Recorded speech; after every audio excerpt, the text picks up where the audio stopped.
Okay. I want to introduce this show to you by offering a different perspective on a fighting game phenomenon, Double Jeopardy.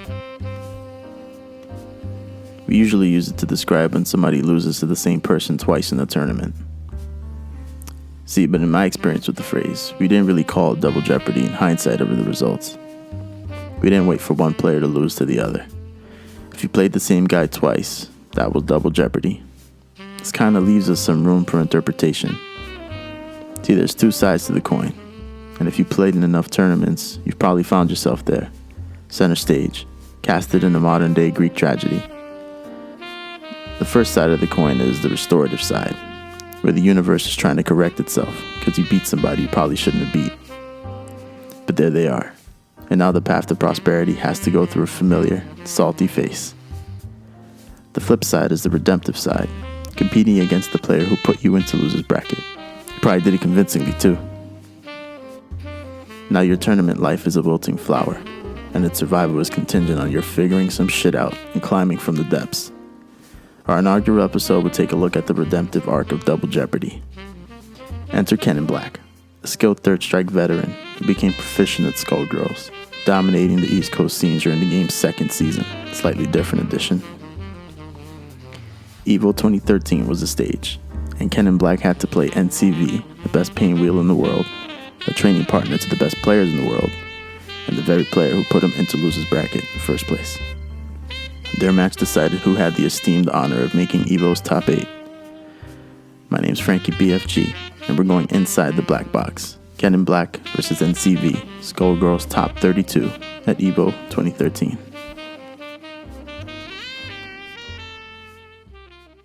It's funny because I haven't came up with a proper name for the show, but pretty much what we're going to do is watch one of your most iconic matches against NCV at EVO 2013, top 32, to get into top 8. That was your first top 8 for an EVO? For EVO, yeah, pretty much, because EVO, it's like one of those things where it's like EVO, it wasn't an EVO main game, but if you're a Skullgirls player, EVO was EVO. It was, to this day, I'm pretty sure it's the most entered. It was like 240, 250, I think. I can't remember the exact number. But In to 2013? this day, yeah, 2013. It was, to this day, the most entered Skullgirls tournament, or the second. I can't remember. It's like, it's up there. It's one of the biggest, most entered Skullgirls tournaments of all time. And like at that time, that was the year that we lost to Melee in the poll. Okay. Not to become a main game, right? Yeah, the donation thing to become a main game. So they pretty much, EVO, like, pretty much were like, okay, we can't have you as a main game, but we'll make it so you guys get the secondary stage for top 8. And they publicized it to pretty much be like an EVO main game without it being an EVO main game. And I get that it's not, so all the purists or whatever are going to be like, it doesn't count. But the Skullgirls players at the time, it definitely counted. Yeah, I mean, back then especially, there weren't that many tournaments that can compete with EVO in terms of just notoriety, right? Like, nowadays, maybe Combo Breaker has that title, that they can claim that their tournaments mean more in certain games than EVO. But back then, I mean, it didn't matter what game you played or whether it was on the main stage. People were just going to go to EVO to compete, and that was guaranteed pretty much to be the biggest tournament for the game. Absolutely. It didn't matter what it was. And I think, if I remember correctly, the poll was pretty close. Was it? It was between Melee and Skullgirls? It was close for the longest time, and then right at the last second, it wasn't close, honestly. But we made it like a thing for... We made it weeks there. Close, yeah. But in retrospect, I'm really glad we didn't. Why? Because I think the avenue that we went, best way for us to go, and I don't regret it at all. Like, Combo Breaker became our event, and like, honestly, Melee got, like, I can't remember, but I think it got more than like 1,000 people or something, like, ridiculous. Yeah, it got insane. So many people. Insanity. Skullgirls, even if it was a main game, it would have not have gotten that many people. It wouldn't have even have gotten close. So like, it would have been, not embarrassing, but it would have not have made sense. Right. Like, it could have been.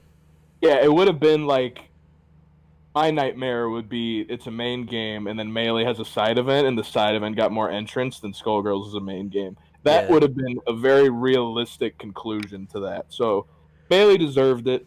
They got their thick little revival, and Skullgirls got their own revival in their own way, and Combo Breaker was amazing for us and still is amazing for us, and now we're working on our second revival with all of this, so yeah.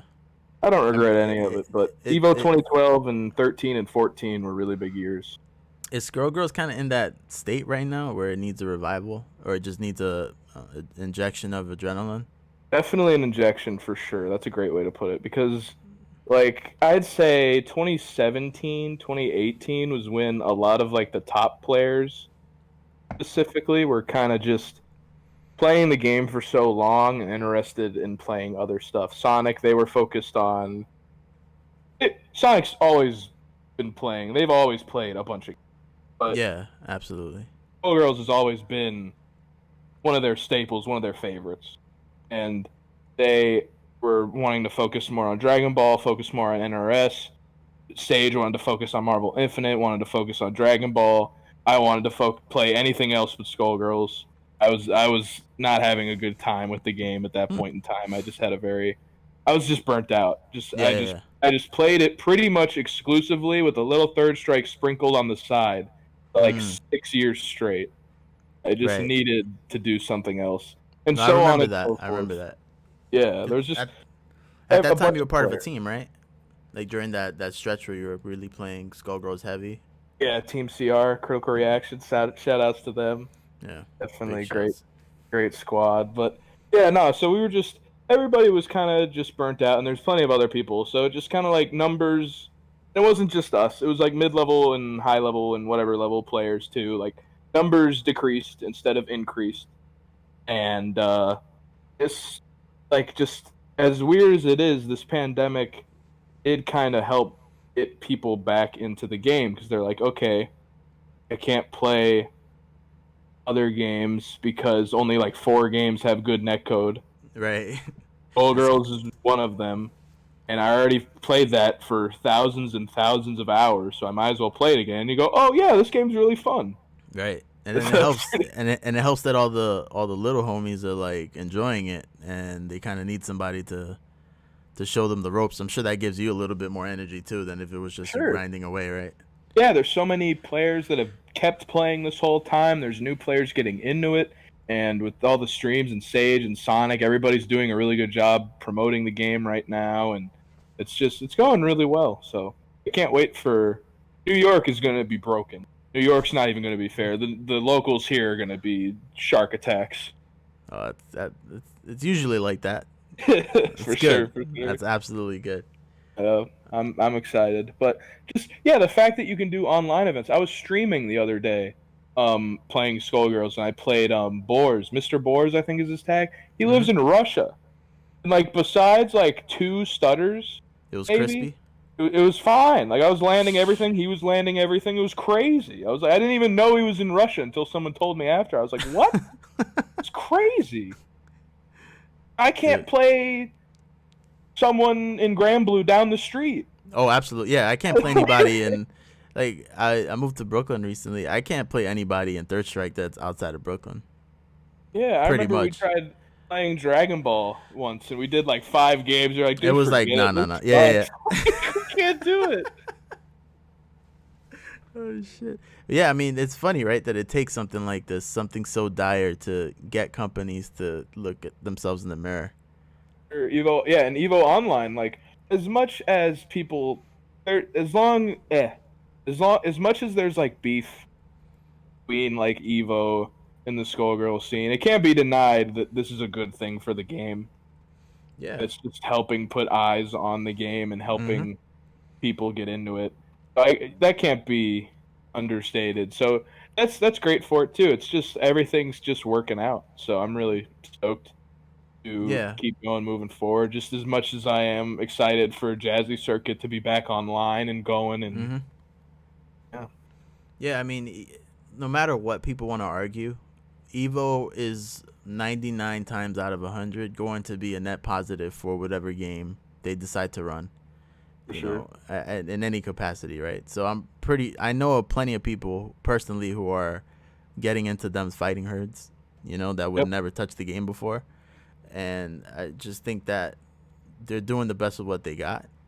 And what we're going to have is 4 open tournaments with games that people don't know much about. And hopefully their top players can show out, It's just one giant ad for the game, and for the community. So I'm just hoping that everybody comes out and shows up, in whatever capacity they want, right? Like, you're doing it in a different way. You might not enter, but at least you're helping people practice, right? Who might want to enter. Absolutely, yeah. No, So I'm definitely, and I'm not like shunning people or whatever. Like, if you want to enter, that's great. I just, it has nothing to do with it being Evo Online. Just the idea of entering an online bracket with that many people, yeah, I would just insane. rather stay in bed. Yeah, no, mental health now is super important, and Yeah, you got to absolutely, preserve your mental health, dude. absolutely. I just like the net code's amazing, and it being an Evo Online is great. It just has, it could be any person running that bracket with that size. I just don't know if I'd be able to handle it. Yeah, But Evo 2020 is still up in the air, but we're going back in time. Evo 2013. Let's paint the picture, right? Evo 2013. These are your results in 2013, right? You got second at Winter Brawl, first at Civil War, first at East Coast Throwdown, second at CEO. Those are all East Coast tournaments, and that's pretty dominant, right? I mean, would you call that dominant? Did it feel dominant when you were playing? What was it I always felt like? I'm gonna win this shit every time you went up. a little bit. I kind of felt like the man. It was pretty cool.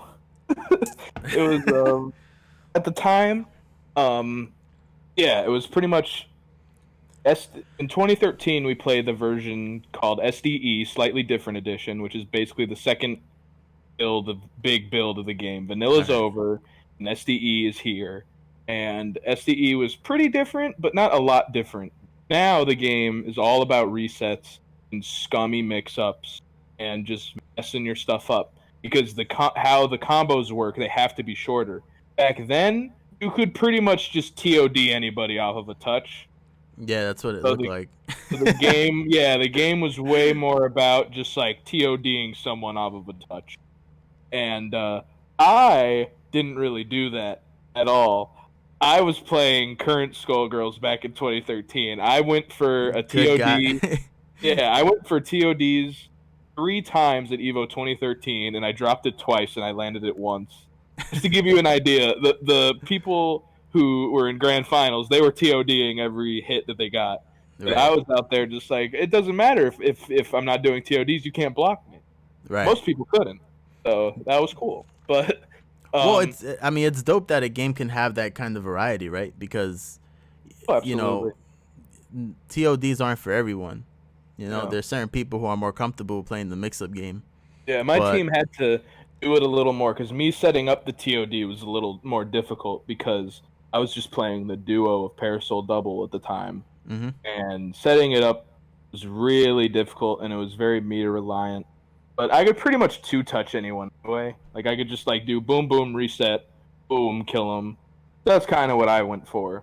While Bev, who was the other prominent Parasol double player at the time, who got second, she played Parasol Philia double, and Philia back then was just she just did as much damage as she wanted at any given time, and Parasol could just like do a combo in the corner, raw tag into Philia, and then Philia would just like do like all the work.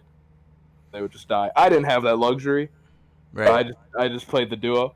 But yeah, no, 2013 was a really good time for me in terms of like results and playing the game a lot and having a good time with it because Civil War, Winter Brawl was and East Coast Throw. All 3 of those tournaments I TO'd myself Well, because it got it got to the nobody point. wants to lose to the TO, man. Shit. That's what I had to do because it was at a point where pretty much SDE was supposed to come out that summer and it didn't. It came out in like the winter.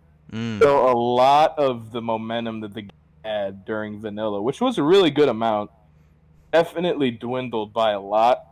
So a lot of events, when I would go on check their forum post or check whatever, Skullgirls wouldn't be on there. I'd be like, Mm. well, damn, okay, so nobody's gonna run the game. I still want to play it. I PO'd at like Agfest when I was a kid, but I guess I gotta run Skullgirls tournaments. So that's what I did for Winter Brawl Civil War East Coast Throwdown. I helped the CEO and NEC, and I wanted people to come out and play the game. And like Winter Brawl had like not even that many people. I don't even think it had like 20. Civil War had like I think 14 or 15. East Coast Throwdown had like 20 something. CEO had a lot. CEO had almost like 40, I think, or like 40 something. I can't.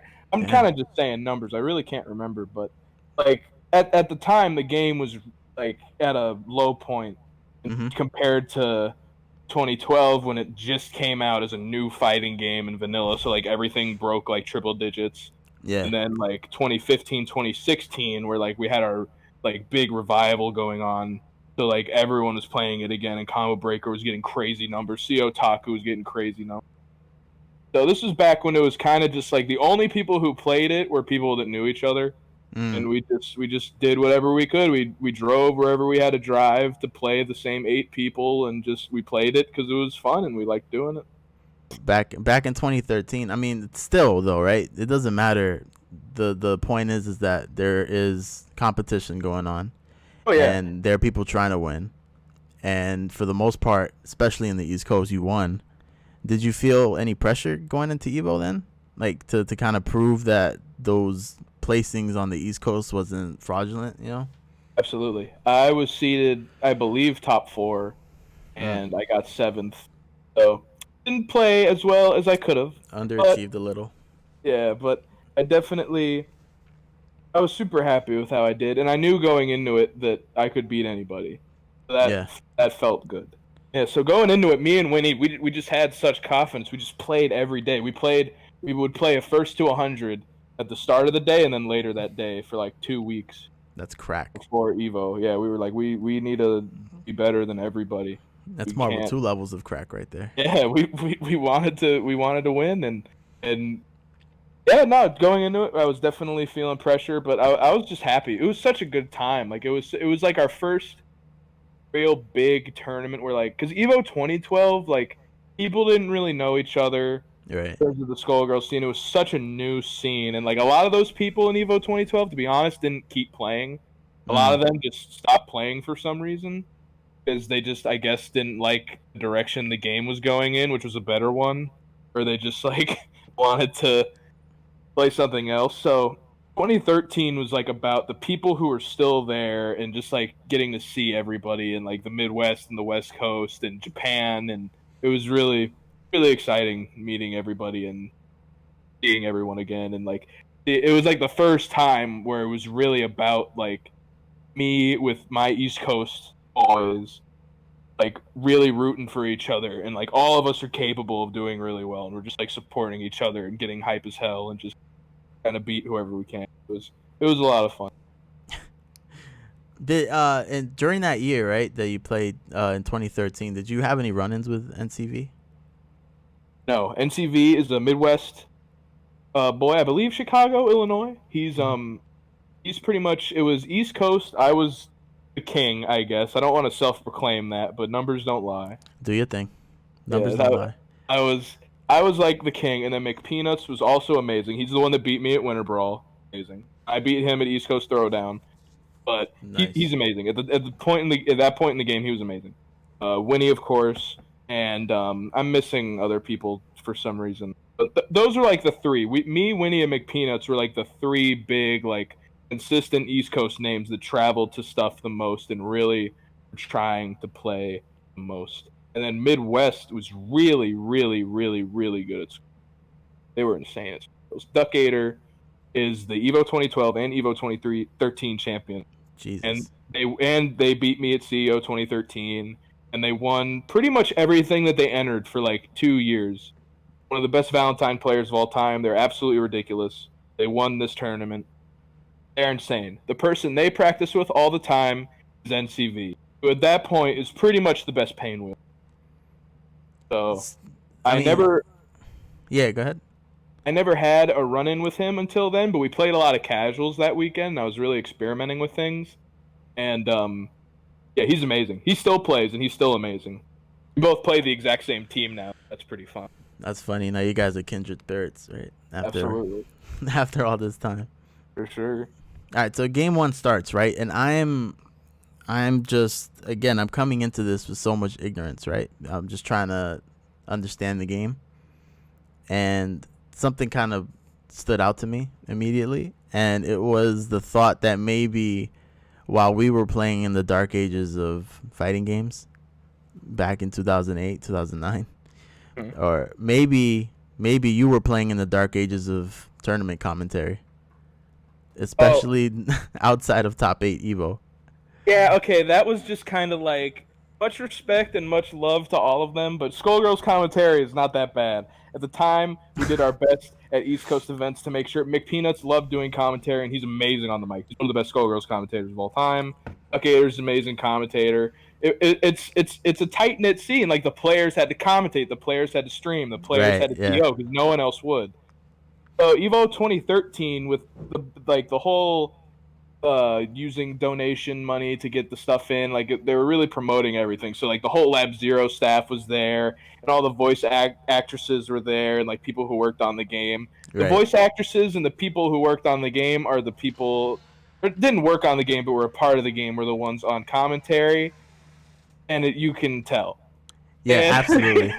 Absolutely, because again, I'm coming with so much ignorance, and I think I've gotten spoiled, right, with the care and attention that tournament organizers put on their commentary teams now, right? Now you got to apply, you got to put on, your best suit and tie and send them footage of your commentary so they can approve you to be a commentator. Back then, it was just like, let's just grab whoever. And obviously they weren't just whoever, right? Those are, voice actors or people who were involved in the game's development in some capacity. But it was just, I had to mute it because at a certain point, I'm really trying to understand what's happening. And game 2, 72-second mark, I got excited, right? Because Kaiji actually asked me something about the gameplay, and I was just immediately let down. Christine, what can you tell me about the match right now that's happening? Well, it looks like they are fighting, and they are girls, and they are fighting. I was like, all right, I just can't do this. I'm trying to learn the game, at least in a way that as a spectator I can enjoy it. Like just understand the basics of what's kind of happening and what they're looking for. Yeah. But yeah, I just think it's funny. Like I think we all got spoiled now because going back to, and it's not just Skullgirls. It's like any Evo bracket that's outside of top 8. It's brutal, man. For the most part, it's brutal. For sure. And the good news is top 8 was saved with Mike Z and Sanchez. For sure. But yeah, they're great people. They're awesome. I mean, no disrespect, but yeah, it nobody ever listened to commentary in these videos. Me and Winnie definitely just muted it immediately. Yeah. Yeah. Yeah, it's just, I mean, I guess it's just a sign of the times, right? We've come a long way since then, even a few years, right? I mean, just the standards that we're kind of throwing tournaments out now. But I noticed you were shaking your head after the good luck handshake between you and NCV. You were just shaking it no.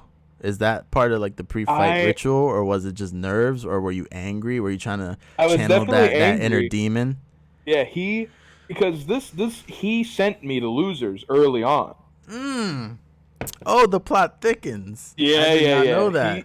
He sent me to losers early on. I can't remember how it went, but it was not that great, if I recall. And I was not that happy because I was not ready to be in losers that early.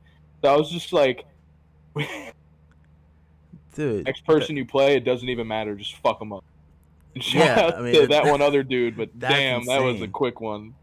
That's so insane. I'm going to go back to that because I think it's really important for the story of game 1 and game 2 and, why that makes it even more impressive for me.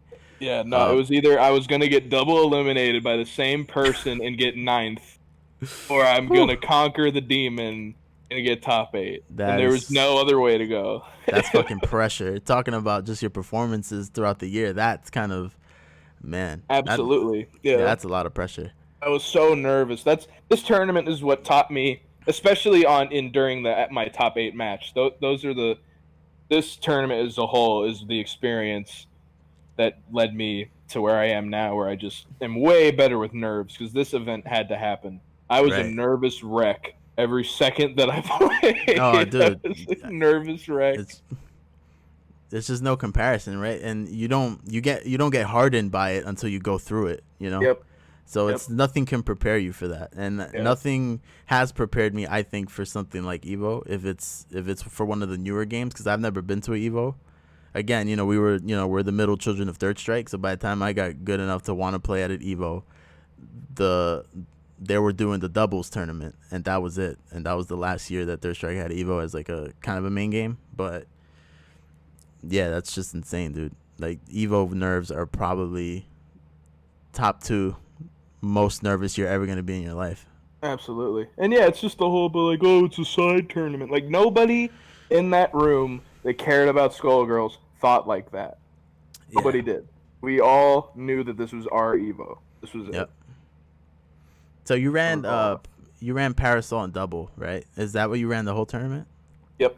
I was a duo boy.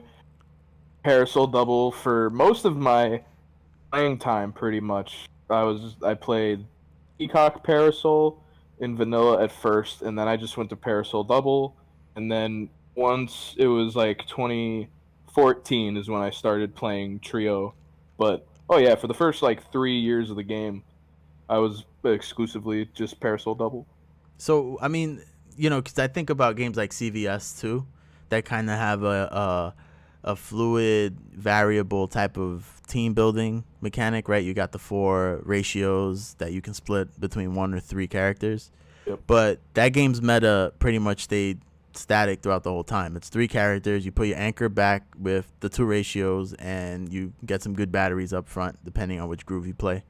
Yeah. But what was the meta team building back then? Because I see even throughout the top 8 that you played in, there were a couple singles guys, there were a couple duos. That I saw a couple teams with trios, so it just seems like it's a player preference. But what's the meta back? What was the meta back then? Back then, it was definitely just back then. It was assumed that trio was the best because the best players played trio, despite me. But I got 7th, and the better players did better than me. So I mean, there you go. Right. But what's the difference? Right, like what's the advantage to playing a trio versus a duo? Like, why would you play 2 characters instead of 3? You get basically the less characters you have, the more health that. So bad. Oh, like, okay. Trios have each character has the least amount of health, does the least amount of damage. I guess, and then duos they get to do more damage to trios. And then solos get to do the most damage, and that solo character has the most health compared to a duo's health bar or a trio's health bar. So it was all pretty much team building, like preference, or was it character specific? Would Parasol work on a solo team, for instance, or is it you kind of need somebody backing her up? Yeah, I was never a solo player, and people kind of believe in her solo. I don't. I think she absolutely needs help. I think she needs assists. I think she needs DHCs. I think she needs alpha counters. I think she needs the ability to use her DHCs and her assists. Her assists are amazing. Right. And at the time, I just only played these because they're at this point in time. Now there's 14, but back then there was only 8 characters in the game. Mm-hmm. So I only played these 2 because the only other character I liked was Painwheel, and she was considered pretty much by everybody to be the worst character in the game. Yeah. And it shows because that top 8, she was the only character not in the top 8. Shit. So it was kind of just like, oh, there you go. But it still, being the worst character aside, Skullgirls has never had worthless characters. There's no, like, CVS2 King. Yeah, or Sean's or 12. Skullgirls or Sean's or 12. Yeah, everybody has always been able to handle in some capacity. So NCV, being the best Painwheel that he is, was definitely able to make it work. But Yeah, at the time I was just playing duo, and now it's more and more as time has gone on. It's like, yes, you play trio. It's definitely the way to go, but duo still has a place in the meta for sure. Solos absolutely have a place in the meta. And back then it was kind of the Wild West. People were still figuring everything out, kind of knowing that trio was the best, but there wasn't enough like Kind of hardcore evidence, right? hardcore yeah, exactly, because it was just like I was doing fine on the East Coast for sure. Right. But Sev and Duck, they were playing trio. Sev, she was pretty much the queen of the West Coast. She was the best West Coast player for sure. And then Duck was Midwest and I was East Coast. So, and I hopped on the trio bandwagon eventually. But yeah, at the time I was definitely stuck with playing duo, and Winnie was playing duo. He was playing Philia double. I played Parasol double. So who do you main now? Parasol Painwheel double. So Painwheel got some buffs. Absolutely, she's hanging. She's doing great now. It's awesome. She's so sick. Oh my god, she's so fun. She's a love letter to anybody who likes the concept of flight. Oh boy. In their fighting game character, like Ray, like he's been picking up Skullgirls lately. I just love getting in like Kill Sage's like Discord server. I'll just like see his little messages. It's like Pinwheel's like the most fun fighting game character I've ever played. She's so sick. I kind of vaguely remember you telling me something similar at one of the East Coast tournaments we played back in the day, that I walked past and I saw Painwheel and it kind of reminded me of MVC2 Sentinel. Yep. And I think and you drew that parallel immediately. You're like, hey, you like Sentinel? Play this shit. Play Painwheel. She's like Sentinel. Yeah, 100%. If you like Marvel 2 Sentinel, like Painwheel is a love letter to Marvel 2 Sentinel. It's not as broken. You don't get a unblockable beam on incoming or anything, but like it's a lot of fun for sure. So I guess that's perfect because we're talking about Painwheel. In game one, right? It looked like you were trying to play it a little safe, zone a little bit with Parasol. But you got touched. What was the game plan generally against Painwheel? Like, I know you mentioned that she was the weakest, or at least considered one of the weaker characters. So what was really your plan going into it? Now it's even more interesting because you lost to NCV, so that kind of puts it into perspective. But what was your game plan? My game plan against Painwheels at the time was to use double point and use Parasol's Napalm Pillar flash kick assist, basically, to neutralize Painwheel's approaches in the air and just rock double point. And that did not work because he sent me to losers. So in the run back, I was like, I'm not switching the order. I'm doing what I know. If I get eliminated, so be it. I'm playing Parasol double. Gotcha. And so now, in the first match, you played double on point? Yeah, is that what happened? In the winner's set. Oh, okay. Yeah, and then in the run back, I wanted to go back to para double because I played Parasol double in every other matchup ever except that one. But he definitely saw through that, and I was just like, not super. Like duo is very interesting because you kind of have to treat it like Street Fighter Cross Tekken. How like if one of your characters dies in Cross Tekken, it just says KO and the other person gets the round. You pretty much have to think like that. In duo with Skullgirls, you want to constantly be switching between the two. You don't want to just like have Parasol like wield it out and then just like die with only double and the other person has two characters. Like that's not how that goes. So you want to constantly switch them out. So I was just thinking, okay, I'll just rock Parasol on the front. Well, has amazing air to air and has amazing ways to stop her out of the air, and definitely wins on the ground because she beats most characters in the game on the ground. So that's what I decided to go into and just try to play a little more patient because Painwheel is all about just flying, just micro spacing in the air with her flight, just being like, oh, you can get me, no you can't, and then you whiff, and then she gets you. Gotcha. It's all about that. So the air footsies. Yeah, absolutely. So it's just about like being patient, but not just letting her fly over and create pressure because Painwheel is so scary. Yeah, man, the hitbox on whatever that wheel shit she got, it's like her jump medium punch. Yep, that is a freebie flight cancel. You just do jump medium punch, cancel flight, jump medium kick, cancel flight, jump medium kick. You just staircase down. It's like imagine if Zero's jump C was, flight cancelable. That's what that reminds me of. It's just like Jesus. And this is the worst character in the game. This game is nuts. It's out of control, dude. So MVC, he broke through, right? He broke through at the next year's Evo, and from what you're telling me, he was practicing with one of the top players of the game at the time. Oh yeah, he's one of the best. He's still one of the best pain wheels. He has an amazing parasol still. He's definitely one of the best. He's amazing. He's super sick. And now we're really, that was like kind of the first weekend we ever met. And it was definitely like it was a tough one, like having to like interact with each other after he beat me and after I made him get ninth. It was tough, but now we're really close. He's really cool. Yeah. I mean, and then you lost to him obviously, right, in the first one, and then you go down 0-1 pretty convincingly.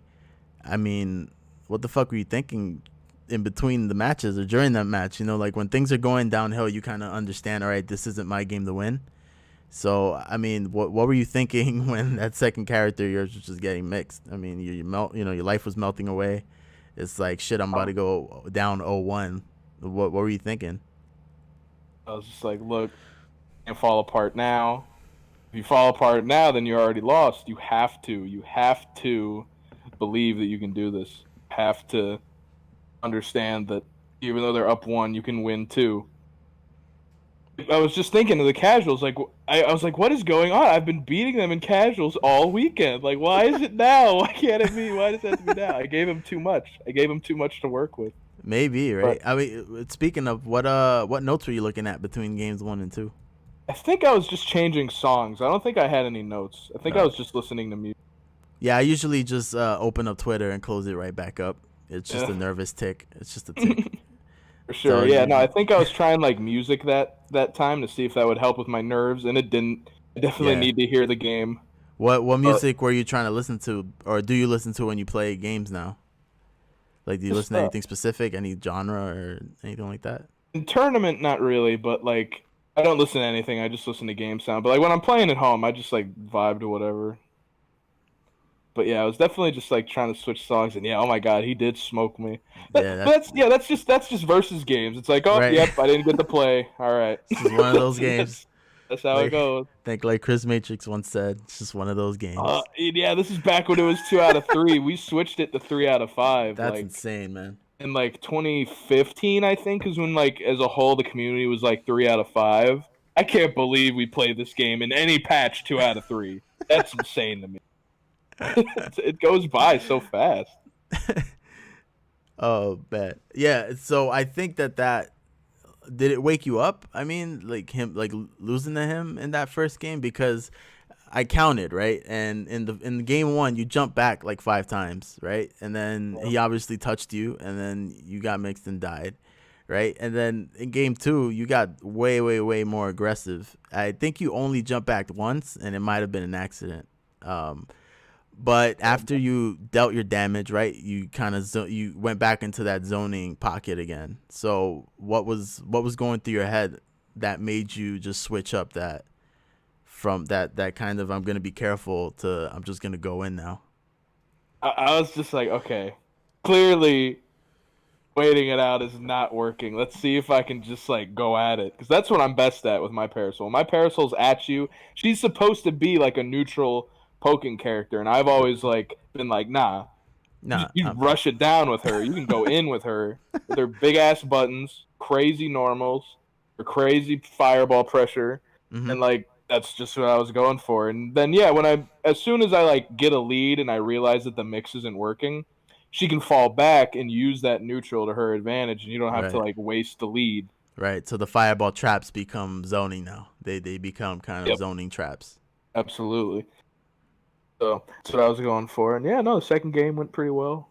Pretty well is a little bit of an understatement. But game 3, and I haven't played in a lot of Marvel 2 tournaments, but I played in one or a couple, and I've only gotten a double snap once, right?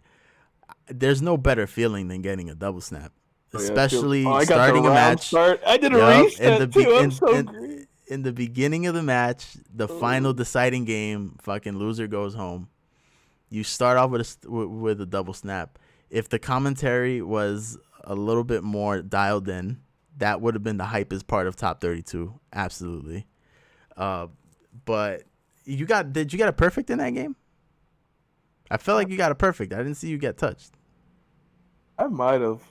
It was pretty close. I was still nervous because I was like, this is the best pain wheel in the world. Like, I can't sleep. Right. But yeah, I think I did. Now the game gives you Oh, I popped off. I was so happy. Oh, you did? Damn, the cameras Little didn't bit. catch it. Fuck. I saw you being so polite right after you won.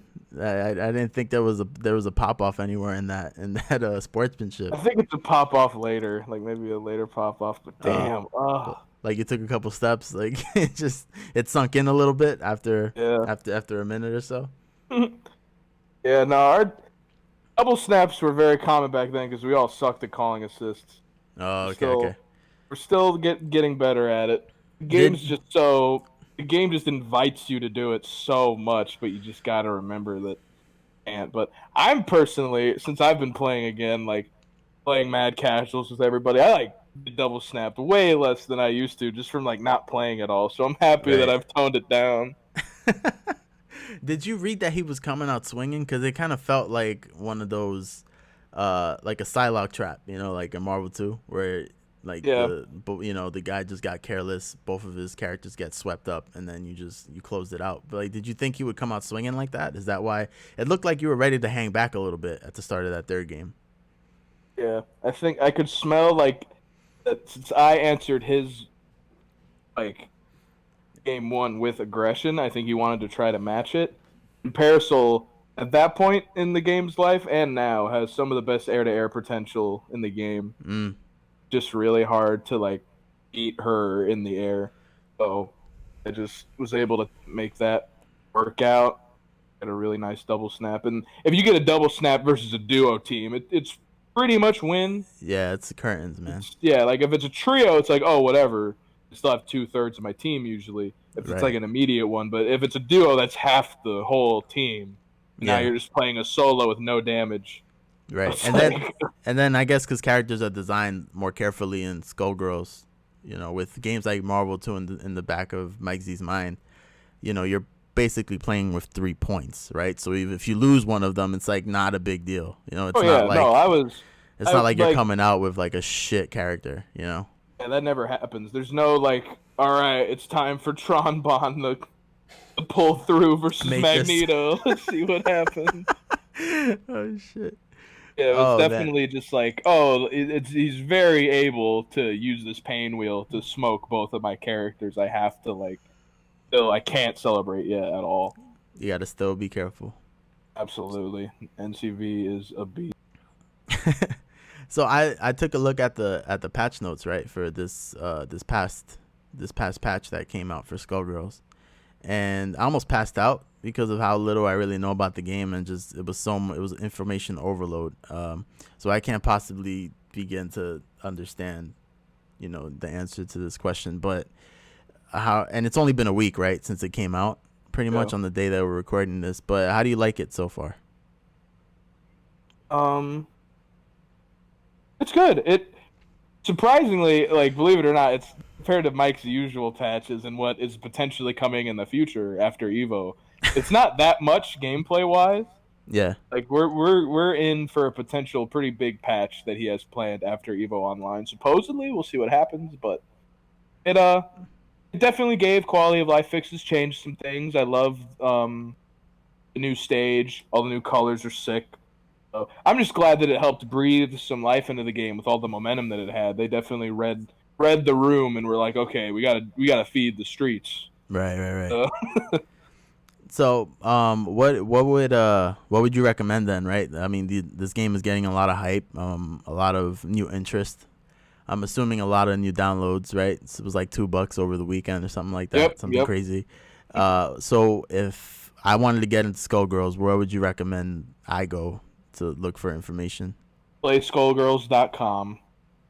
That's convenient. That's what I'm saying. Like, shout out the Skullgirls. Could be any easier. Yeah, PlaySkullgirls.com. It has a pod of Liam versus Toluta, I think, at one of the Frosties, which is like one of the hypest sets ever. It's so sick. And then Oh, that's good. I was gonna ask also if you had to show somebody one match to get them into the game, what would it be? So it would be that for you? That one's up there. That one's up there. I don't know if it would be I think the one for me might be Evo 2014 Grand Final Sage versus TJ, just because of like I cried after that, man. That was big.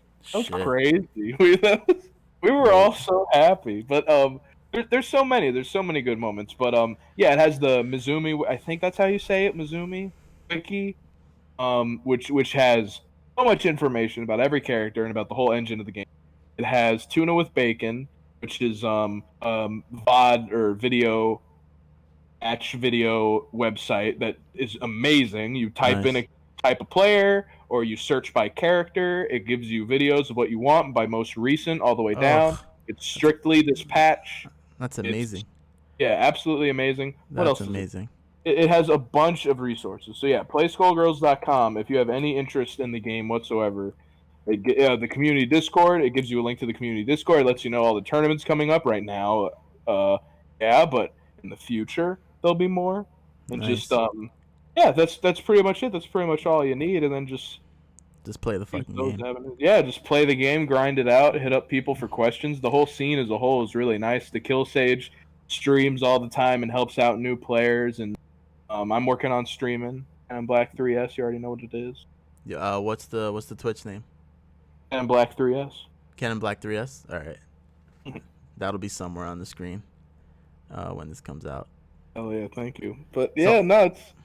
So are you gonna? Well, dude, that's fucking amazing. Cause I told you I was like getting back into Street Fighter 5, and it's pretty much an information wasteland. Like you search up Urian, and you'll get stuff from season 3 sometimes that are recommended to you. Season 2, So it's like I don't even know where to look. That's not outdated. It's a lot of leg work that I have to do. Patch culture has really ruined streamlined information for games. Yeah. That's one thing that's so beneficial about Third Strike. It's like no matter what you find, no matter how old it is, it can't be useless. No, it's funny. It has to be.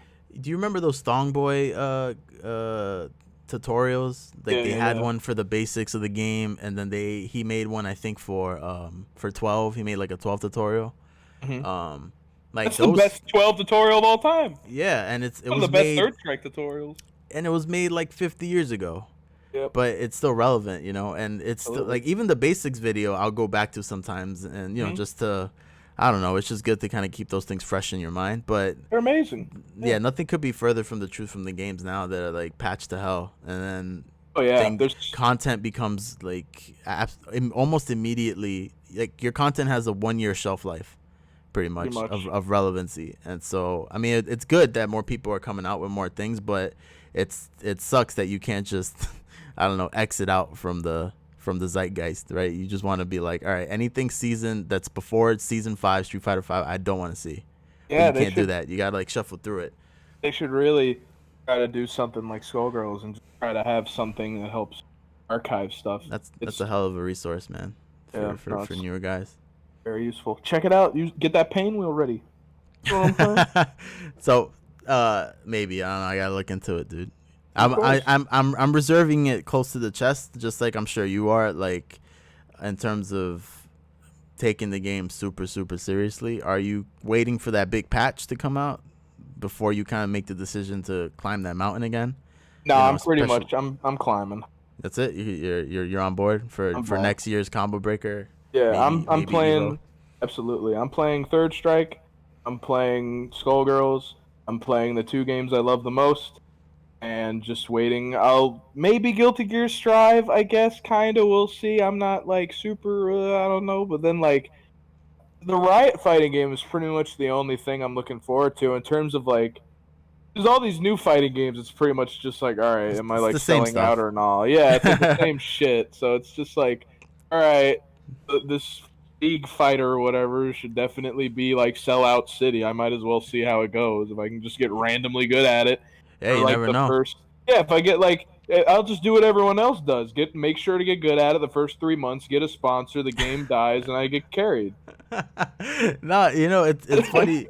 Dude, that's exactly right. And that's the big hope I think that we're kind of putting on that Riot game. It's like we really want that game to be. I know I'm curious about how they're gonna handle making a game that's widely accessible, because we haven't on the FGC grassroots side of it. Those companies haven't seemed to figure it out in any real capacity.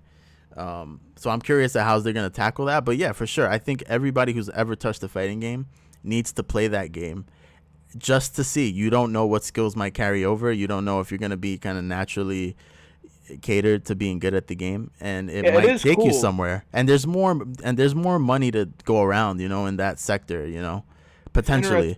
Yeah, because it's like it's like when a Street Fighter game comes out, you're like, okay, we know who's going to play this. Street Fighter players. When Marvel Infinite comes out, when Dragon Ball came out, yeah, okay, it's never been done before, but it's like you can make like an assumption of which type of players are going to gravitate towards Dragon Ball in the long term. Grand Blue, same thing, but this is really like I don't know, like who? No, like, it's true. Like there's just no real like before it. Like obviously there's people that can pick up any fighting game good at it. That's obvious, but I mean like in terms of like there's not like an obvious like versus game or like anime. Right. It's just kind of like a whole new thing. So it doesn't have a box you can put it in. It doesn't have a box.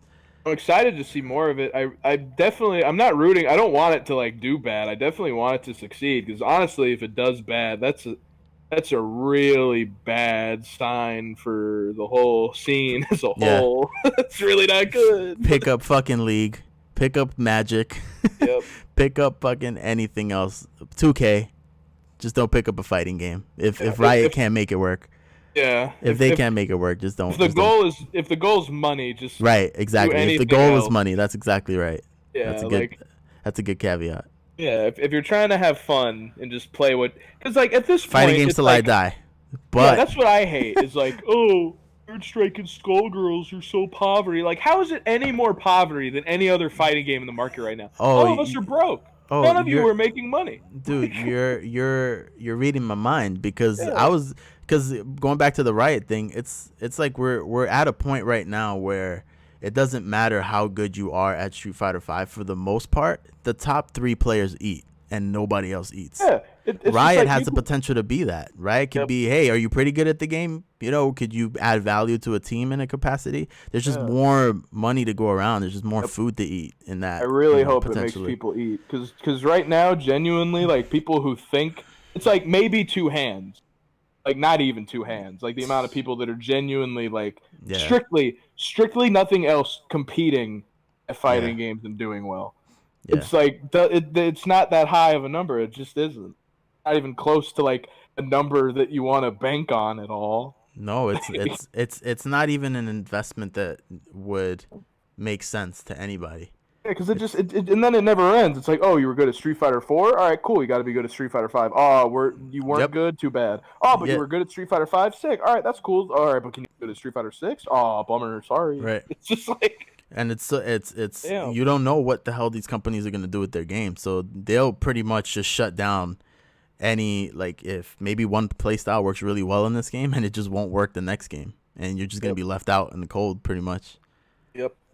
It's really tough, but we're all in the same boat. Yep. And even if you're not left out. Third Strike. Dude, and it's like, it's just unsustainable, because even if you're not left out in the cold, right, and you're fucking godlike, but you're really good, but you can't crack top 3. Like, what's it for? It's just, it makes kind of playing through that not worth it if that's what you're trying to do. If you're trying to be successful at it. At this point, it's better to become a Street Fighter V streamer than it is to try to compete. I mean, like 100%. Being a streamer is way smarter than like competing. That's what a lot of people are doing right now, and they have nobody to blame but the scene. Yeah, pretty much. I mean, that's another topic. Maybe for the podcast, if you come on for that, that'd be fun. Yeah, we can talk about all this extra shit. Oh, yeah. I just have one more kind of fun question. Hopefully, it turns out fun. Yeah. The Sonic Fox, right, NPC thing is probably the biggest thing about this patch that we've heard. it certainly blew up on Twitter. It's still blowing up as we speak. Absolutely. Capcom sort of did this by adding in the Mango Sentinel color in Marvel 3 to honor the community. I know Mike Z's put in a top player before in his game, to market it, probably. Do you think, like, Mike Z adding in one of its top players, and Sonic Fox is absolutely one of his top players, in the game is a positive thing for the community? Oh, for sure. I think it's awesome to have, like, having Sev, Duck Gator, and Sonic are all in the game as Right. background NPCs, and that's super awesome. So I'm very happy that they get that experience. I'm so happy that they deserve it. They're all so talented at the game, and yeah, I think it's a super positive thing. Agreed. You think like Capcom might do it? They might put Valle in the back of in the back of a beach stage in the Street Fighter 6. They might just throw in the SoCal group. That'd be super sick. I would love for them to do something like that. I always wanted like a Third Strike mod where like the background of the stage is like Mount Rushmore, but it's just like Deshi Ken, KO, Kuroda. and, like Kuroda, and I guess Nuki, right? Would that round it out? MOV, That's a solid Mount MOV Rushmore, solid yeah. too. Yeah, like it could be like both of their faces kind of like in half, and that could be the Chun face. Nuki and MOV. So if you could be an NPC in any game, what game would it be? What stage would it look like? And what costume would your NPC rock? It would be like Skullgirls for sure, just because I feel like that's actually like it's in the cards. It's in the I don't cards. know, like that. No one's ever talked to me about it. I don't know if I got to put in a little bit more work. Yeah. But once I get that work, I was a top player in the old generation. I need to prove myself in the current generation. Yeah, you got to do it again. Yeah, once I do that, I feel like kids I can forget, man. They forget pretty quickly. Absolutely. This is a "what have you done for me lately" type of community for sure. Absolutely. But so would it be Keninblack in a Dudley costume? Oh, that would be fire! I would love that in the red and black, like drinking tea. I would love it. Or like I would love being in the background of Dudley's stage, just like waving, like "Oh hey." They're just having some tea, right? In one of the cafes or something. Yeah, having some tea, just going, "Oh, what's up?"